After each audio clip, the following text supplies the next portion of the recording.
नमस्कार। आज पौष कृष्ण षष्ठी शके 1945। मी गीतांजली जोशी शहा सादर करत आहे ठाणे वार्ता। ठळक घडामोडी। गडकरी रंगायतांच्या नूतनीकरणासाठी 8 कोटी रुपयांचा निधी, 18 वर्षांनी नूतनीकरण। कल्याणच्या रस्त्याच्या भूमिपूजनाच्या दरम्यान भाजप कार्यकर्ते आणि नागरिकांमध्ये वाद। आणि सीडी देशमुख संस्थेच्या माध्यमातून यूपीएससी एमपीएससी परीक्षेला बसणाऱ्या विद्यार्थ्यांसाठी 9 मजल्यांची इमारत, मुख्यमंत्री एकनाथ शिंदे करणार घोषणा। या आणि इतर घडामोडी विस्तृतपणे पण काही क्षणातच। आमच्या फेसबुक, यूट्यूब आणि संकेतस्थळाला सबस्क्राइब करायला विसरू नका। आपण पाहत आहात श्री स्थानक वाहिनी, ठाणे जिल्ह्याचं मुख्य व्यासपीठ। ठाणे वार्ता पहा श्री स्थानक वाहिनीवर। आता सकाळी 9:15 पासून रात्री 9:15 पर्यंत ठाणे वार्ता, ठाण्यातील पहिलं दृकश्राव्य माध्यम। ठाणे वार्ता आणि श्री स्थानक वाहिनीचं लाईव्ह स्ट्रीमिंग ठाणेवार्ता.com वरील लाईव्ह स्ट्रीमवर क्लिक करा आणि अगदी मोबाईलवरही ठाणे वार्ता श्री स्थानक वाहिनीचा आनंद लुटा। यासाठी आमचं ॲप डाउनलोड करा। ठाणे वार्ता पहा श्री स्थानक वाहिनीवर। आता सकाळी 9:15 पासून रात्री 9:15 पर्यंत ठाणे वार्ता, ठाण्यातील पहिलं दृकश्राव्य माध्यम। आपण पाहत आहात श्री स्थानक वाहिनी, ठाणे जिल्ह्याचं मुख्य व्यासपीठ। ठाणे महानगरपालिकेच्या राम गणेश गडकरी रंगायतन या नाट्यगृहाचं नूतनीकरण नाट्यकर्मी आणि रसिक प्रेक्षक यांच्यासाठी सुविधा देणारं असावं, तसंच ते नेटकेपणानं केलं जावं अशी अपेक्षा ज्येष्ठ अभिनेते, निर्माते आणि अखिल भारतीय नाट्य परिषदेचे अध्यक्ष प्रशांत दामले यांनी व्यक्त केली आहे। ठाणे शहराची ओळख असलेल्या आणि नाट्यकर्मी आणि नाट्य रसिकांची महानगरपालिकेच्या राम गणेश गडकरी रंगायतन नाट्यगृहातील नूतनीकरणासाठी मुख्यमंत्री एकनाथ शिंदे यांनी 8 कोटी रुपयांचा या नूतनीकरणाचा आराखडा तयार करण्याचं काम सध्या सुरू असून त्या दृष्टीनं नाट्यकर्मींच्या सूचना जाणून घेण्याचे निर्देश महापालिका आयुक्त अभिजित बांगर यांनी दिले आहेत। त्यानुसार अखिल भारतीय नाट्य परिषदेचे अध्यक्ष प्रशांत दामले, नगर अभियंता प्रशांत सोनागरा, उपायुक्त उमेश बिरारी, उपनगर अभियंता विकास ढोले, उपनगर अभियंता शुभांगी केसवानी, कार्यकारी अभियंता प्रशांत पाठक यांची बैठक गडकरी रंगायतन इथे नुकतीच झाली। त्यात रंगायतनमधील तांत्रिक आणि अतांत्रिक सुधारणांची चर्चा करण्यात आली। या बैठकीत गडकरी रंगायतनच्या नूतनीकरणात आसन व्यवस्था बदलताना सध्या असलेली खुर्च्यांची संख्या कमी केली जाऊ नये, प्रेक्षकांसाठी लिफ्टची सोय केली जावी आणि स्वच्छतागृह नियमितपणे स्वच्छ राहतील याची काळजी घेतली जावी, अशा काही सूचना दामले यांनी केल्या। तसंच रंगायतनची ध्वनिक्षेपण यंत्रणा चांगली आहे, मात्र बाल्कनीतील प्रेक्षकांना अधिक सुस्पष्ट ऐकू येण्यासाठी तिथे जास्तीचे स्पीकर बसवण्यात यावेत, असंही दामले यांनी सांगितलं। रंगायतनमधील कार्यक्रम सुरू ठेवून करता येणारं दुरुस्तीचं काम आणि रंगायतन बंद ठेवून करावयाचं दुरुस्तीचं काम याचं नियोजन करण्याचे निर्देश आयुक्तांनी दिले आहेत। त्यानुसार दुरुस्तीचं काम लवकरच हाती घेतलं जाणार आहे। गडकरी रंगायतनच्या नूतनीकरणाचा प्रस्ताव ठाणे महापालिकेनं राज्य सरकारकडे देण्यात आला होता।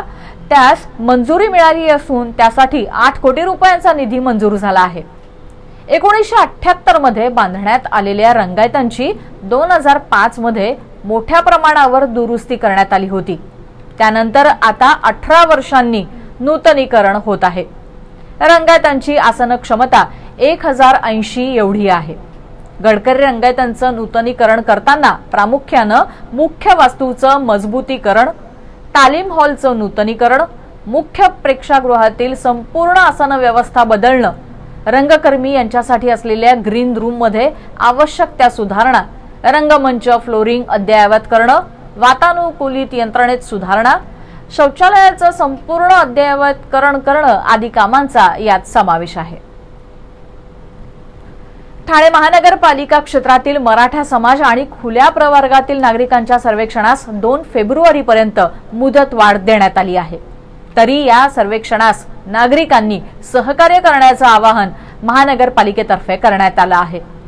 महाराष्ट्रातील मराठा समाजाचं मागासलेपण तपासणीचं काम शासनातर्फे राज्य मागासवर्ग आयोगाकडे सोपवण्यात आलं आहे। यानुसार राज्यातील सर्व ग्रामीण शहरी भागातील मराठा समाज आणि खुल्या समाजातील नागरिकांचं सर्वेक्षण 23 जानेवारीपासून सुरू झालं आहे। संपूर्ण शहरात हे काम सुरू असून या कामाची मुदत वाढ करण्यात आली असून 2 फेब्रुवारीपर्यंत हे काम सुरू राहणार आहे।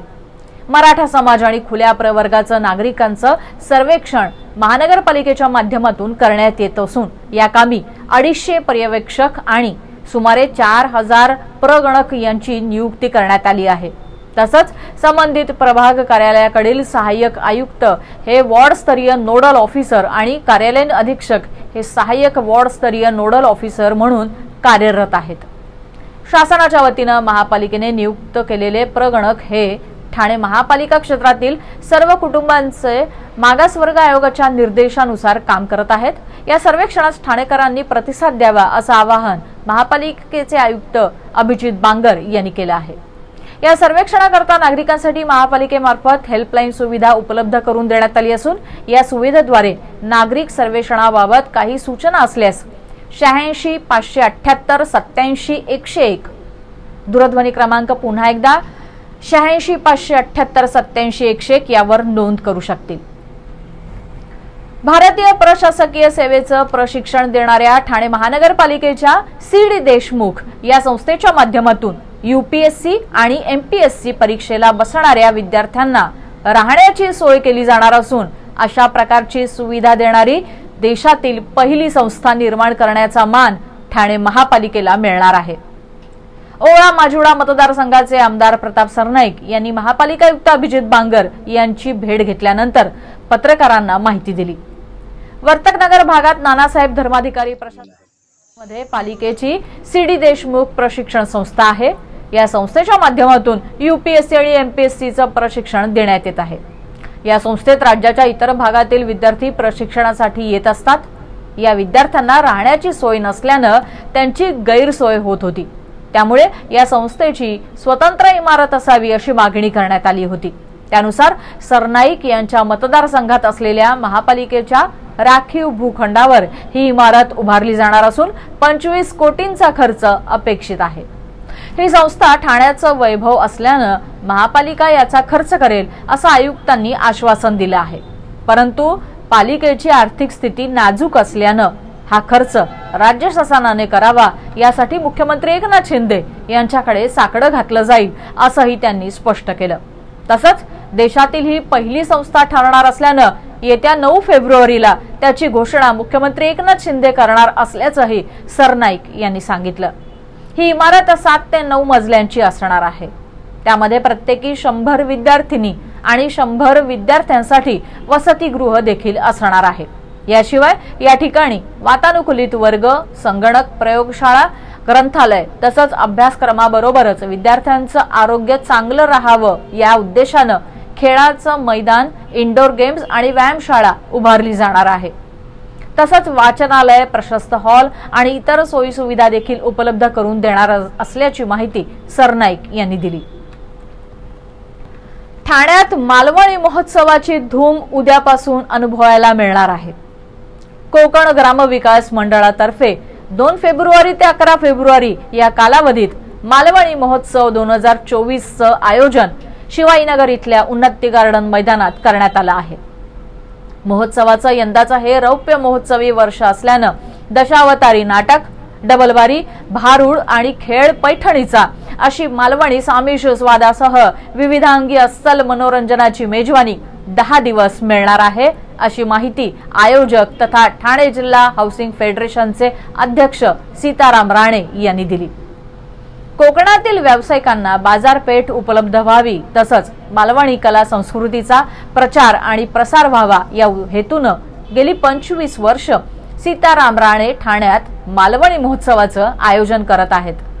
उद्या संध्याकाळी आमदार संजय केळकर आणि आमदार निरंजन डावखरे यांच्या हस्ते या मालवणी महोत्सव 2024चं उद्घाटन होणार असून महोत्सवाला राज्यपाल रमेश बैस, मुख्यमंत्री एकनाथ शिंदे, उपमुख्यमंत्री देवेंद्र फडणवीस, अजित पवार आदीसह विविध क्षेत्रातील मान्यवर भेट देणार आहेत।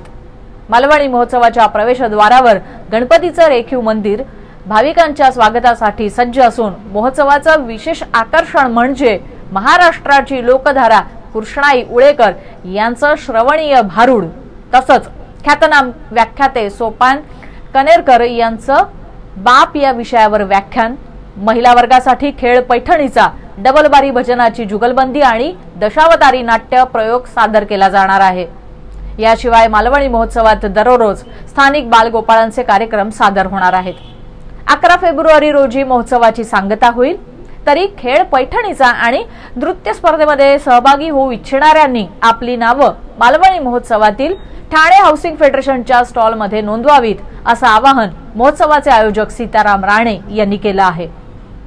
ठाणेकर मालमत्ता करदात्यांसाठी करातील व्याज माफी अभय योजना 31 डिसेंबर 2023 पर्यंत मालमत्ता करावरील 100% व्याज माफ, तसेच 1 जानेवारी ते 15 जानेवारी 2024 या कालावधीमध्ये मालमत्ता करावरील 75% व्याज माफ। त्याचप्रमाणे 16 जानेवारी ते 31 जानेवारी 2024 या कालावधीमध्ये मालमत्ता करावरील 50% व्याज माफ। तरी सदर व्याज माफीच्या अभय योजनेचा ठाणेकर करदात्यांनी लाभ घ्यावा।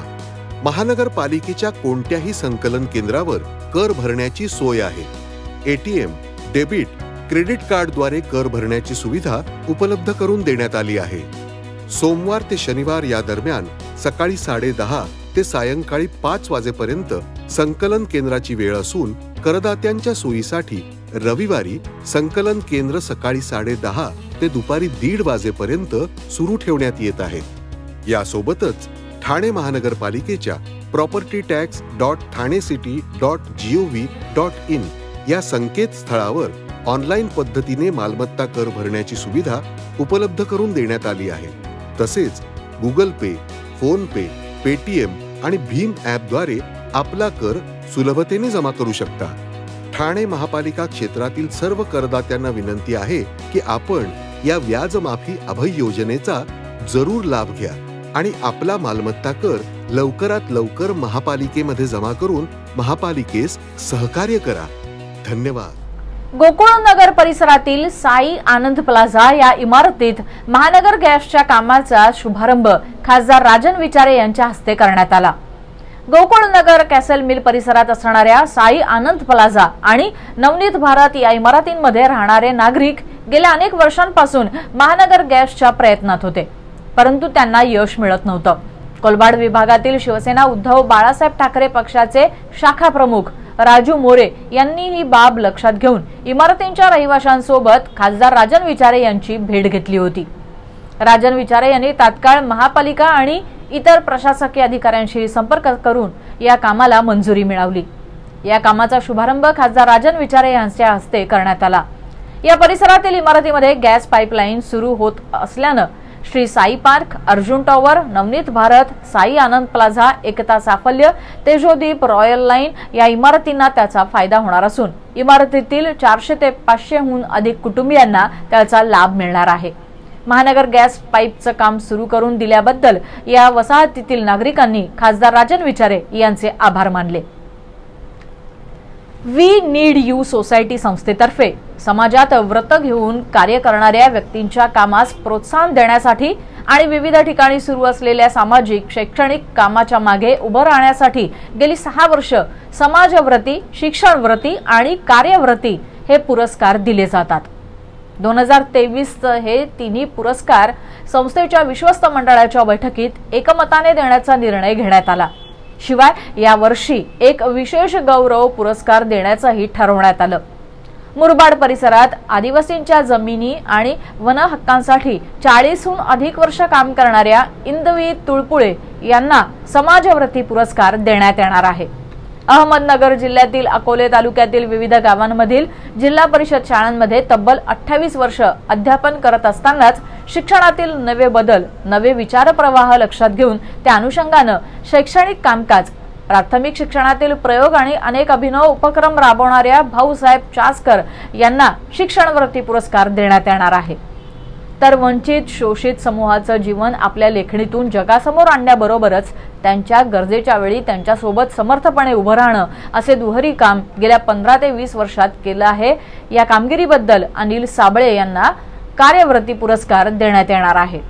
70च्या दशकाच्या सुरुवातीला IIT मुंबईतून केमिकल इंजिनिअरिंगचं शिक्षण घेऊन भरघोस पगाराच्या नोकरीची हमी असतानाही ती वहिवाट न चोखाळता तेव्हाच्या धुळे आणि आत्ताच्या नंदुरबार जिल्ह्यातील शहाद्याच्या मागोवा चळवळीतून आपल्या सार्वजनिक जीवनाची सुरुवात करणाऱ्या आणि लोकविज्ञान संघटना, सोप्पेकॉम संस्था, comet media foundation, Shankar Brahme समाज विज्ञान ग्रंथालय आदी विविध मंचांच्या माध्यमातून आयुष्यातील तब्बल 5 दशकांहून अधिक काळ समाज परिवर्तनासाठी विविध प्रकारे खर्च करणाऱ्या सुहास परांजपे यांना या वर्षीचा विशेष गौरव पुरस्कार देण्यात येणार आहे। मी जागृत मतदार या विषयावर समता विचार प्रसारक संस्थेतर्फे सावित्रीबाई फुले व्याख्यान मालिकेमध्ये जनगण मन अभियानाच्या समारोपाला महाविद्यालयीन प्रथम मतदार युवांचा टॉक शो आयोजित करण्यात आला होता। ठाण्यातील विविध महाविद्यालयातील युवकांनी यामध्ये उत्साहानं भाग घेऊन मतदान आणि राजकारण यावर मोकळेपणाने चर्चा केली। संस्थेचे विश्वस्त डॉक्टर संजय मंगला गोपाळ यांनी त्यांच्याशी संवाद साधला। प्रथम मतदार होताना त्यांच्या मनात काय विचार येतात या संबंधित बोलताना सर्वांचं म्हणणं होतं की जबाबदार नागरिक झाल्यासारखं वाटलं। आपल्या देशात लोकशाही आहे याचा अभिमान वाटतो आणि ती टिकवण्यासाठी आपण मतदान करणं आवश्यक आहे हे समजलं। आपल्याला सरकार निवडायची संधी मिळणार आहे याचा आनंद वाटतो। लोकांच्या विकासासाठी मत द्यावं, भ्रष्टाचार आणि गुंडगिरीला मत देऊ नये असं सर्वांनी ठासून सांगितलं। जाती धर्मावर आधारित राजकारण देशासाठी शांततेला आणि प्रगतीला धोकादायक आहे यावर सर्वांचं एकमत होतं। त्यांना मार्गदर्शन करताना संजय मंगो यांनी देशासाठी स्वातंत्र्य, समता, बंधुता आणि धर्मनिरपेक्षता या संविधानिक मूल्यांचं महत्त्व समजावून सांगितलं। जागृत मतदार होण्यासाठी नागरिकांचं कर्तव्य आणि हक्क याबद्दल माहिती जाणून घेण्याची गरज व्यक्त केली। जगदीश खैरालिया यांनी आपल्या अध्यक्षीय भाषणात निवडणुकीत जात, पात आणि धर्माचा विचार न करता उमेदवारांचं काम बघून तुम्हाला योग्य वाटेल त्या उमेदवाराला मत द्यायला हवं असं सांगितलं। मतदान करणं हा तुमचा हक्क आहे आणि तो बजवायलाच हवा असंही त्यांनी म्हटलं। रस्त्याच्या भूमिपूजनादरम्यान भाजप कार्यकर्ते आणि नागरिकांमध्ये वाद झाला। कल्याण पूर्वेत नूतन ज्ञान मंदिर शाळेसमोर एका रस्त्याच्या भूमिपूजनाचा कार्यक्रम सकाळी आयोजित करण्यात आला होता। भाजप आमदार गणपत गायकवाड यांच्या हस्ते हे भूमिपूजन होणार होतं। भाजप आमदार गायकवाड भूमिपूजनाच्या ठिकाणीही पोहोचले। त्या ठिकाणी स्थानिक नागरिक जमा झाले। नागरिकांनी गोंधळ घालण्यास सुरुवात केली। भाजप आमदार गणपत गायकवाड यांचे कार्यकर्ते आणि एका शाळेतील विद्यार्थ्यांच्या पालकांमध्ये वाद झाल्यानं तणावाची परिस्थिती निर्माण झाली होती। भाजप आमदार गणपत गायकवाड यांचं म्हणणं आहे की अनेक वर्ष हा जुना रस्ता आहे, सरकारी निधीतून या रस्त्याचं काम होणार आहे, तर पालकांचं म्हणणं आहे की ही चर्चची खासगी जागा आहे, या जागेवर कोणत्याही प्रकारचं काम होऊ शकत नाही। भाजप आमदार गायकवाड यांचं म्हणणं आहे की हा आरक्षित भूखंड आहे, सरकारने रस्त्यासाठी निधी दिला आहे, कोणी रस्ता बंद करू शकत नाही। रस्त्याचं भूमिपूजन त्यांनी केलं आहे। आपण पाहत आहात श्री स्थानक वाहिनी, ठाणे जिल्ह्याचं मुख्य व्यासपीठ। ठाणे वार्ता पहा श्री स्थानक वाहिनीवर। आता सकाळी 9:15 पासून रात्री 9:15 पर्यंत ठाणे वार्ता, ठाण्यातील पहिलं दृकश्राव्य माध्यम। ठाणे वार्ता आणि श्री स्थानक वाहिनीचं लाईव्ह स्ट्रीमिंग ठाणेवार्ता.com वरील लाईव्ह स्ट्रीमवर क्लिक करा आणि अगदी मोबाईलवरही आनंद लुटा। यासाठी आमचं ॲप डाउनलोड करा। ठाणे वार्ता पहा श्री स्थानक वाहिनीवर। आता सकाळी 9:15 पासून रात्री 9:15 पर्यंत ठाणे वार्ता, ठाण्यातील पहिलं दृकश्राव्य माध्यम। आपण पाहत आहात श्री स्थानक वाहिनी, ठाणे जिल्ह्याचं मुख्य व्यासपीठ। आपण आपले कार्यक्रम अथवा बातम्या आम्हाला ठाणेवार्ता@gmail.com या आमच्या ईमेलवर कळवू शकता। ठळक घडामोडी शेवटी पुन्हा एकदा। गडकरी रंगायतांच्या नूतनीकरणासाठी 8 कोटी रुपयांचा निधी, 18 वर्षांनी नूतनीकरण। कल्याणात रस्त्याच्या भूमिपूजनादरम्यान भाजप कार्यकर्ते आणि नागरिकांमध्ये वाद आणि CD देशमुख संस्थेच्या माध्यमातून UPSC MPSC परीक्षेला बसणाऱ्या विद्यार्थ्यांसाठी 9 मजल्यांची इमारत, मुख्यमंत्री एकनाथ शिंदे करणार घोषणा. या होत्या ठाणे वार्ता. आपली एखादी बातमी बघायची राहून गेल्यास आपण आमच्या thanewarta.in या संकेतस्थळाला किंवा फेसबुक पेज तसंच YouTube चॅनलला अवश्य भेट द्या.